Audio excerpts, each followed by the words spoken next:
Hey everybody, this is Troy with eBuzz Central. Today we're going to take a look at NixOS.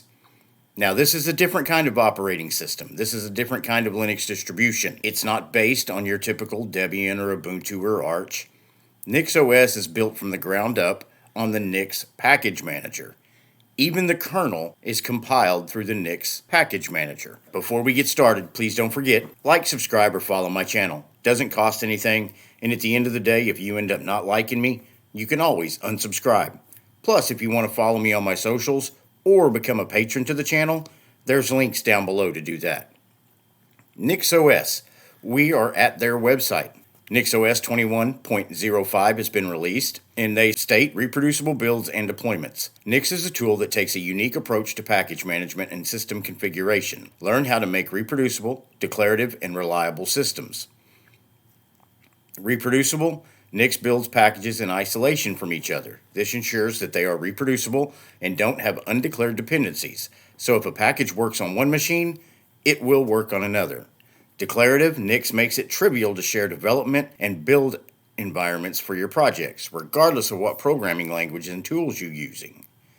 Nix ensures that installing or upgrading one package cannot break other packages. It allows you to roll back to previous versions and ensures that no package is in an inconsistent state during upgrade. And then you can choose from thousands of packages that they have. They have over 60,000 in the Nix package collection for use in the Nix Package Manager.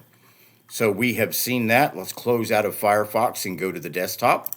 We are actually looking at Nix in the Gnome environment. It's available in Gnome and KDE from what I could tell. It comes out of the box with Firefox, Geary Mail.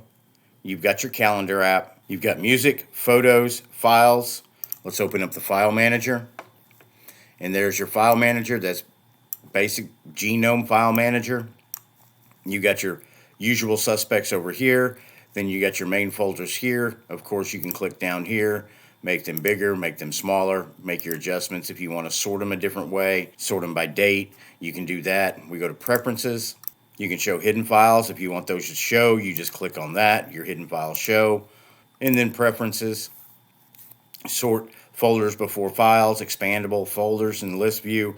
Just your basic file manager settings. When you download Nix, throw it on a USB, put it in a virtual machine. This is the screen you're met with.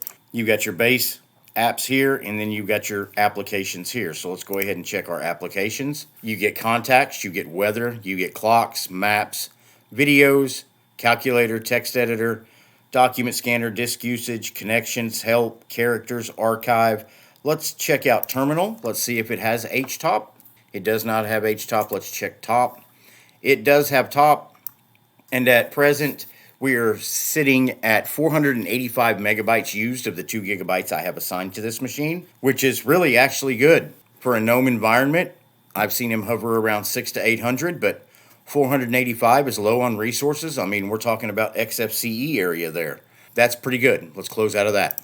Connections, system monitor, settings, screenshot, document viewer, cheese, fonts, extensions, gparted, image viewer, and then logs, manage printing, Nix manual, passwords, tour, web, Xterm. What is web? We've already opened Firefox. It does come with Gnome browser installed too, so you have 2 web browsers to choose from. Let's look for settings. Let's open up settings and see what kind of customization we have. Settings opens up. You've got network. You've got Bluetooth. You can change your background. So I'm going to go ahead and just switch it to something different. There we go.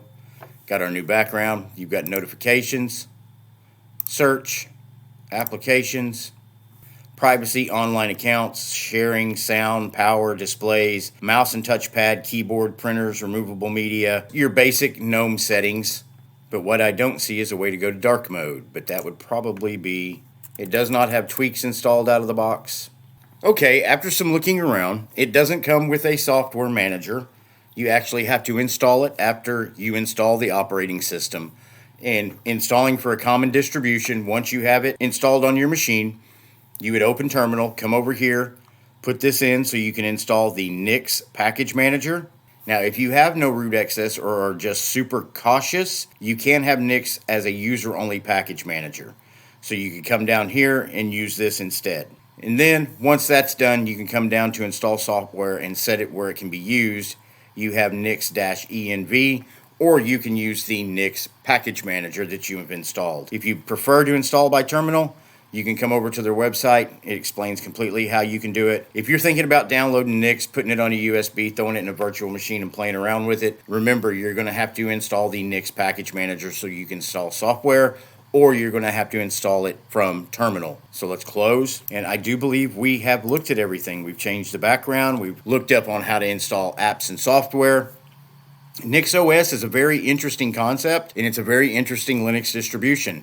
If you want to see something that is different, the way it handles packages, the way it handles the Nix package installer, zip on over to NixOS, throw it on a USB, put it in a virtual machine, and give it a run. Before you go today, please do me a favor, like and subscribe or follow my channel. Doesn't cost anything. And at the end of the day, if you end up not liking me, you can always unsubscribe. Plus, if you want to follow me on my socials, or better yet, become a patron to the channel, those links are in the description below. Thank you for watching the video, and I will see you in the next video.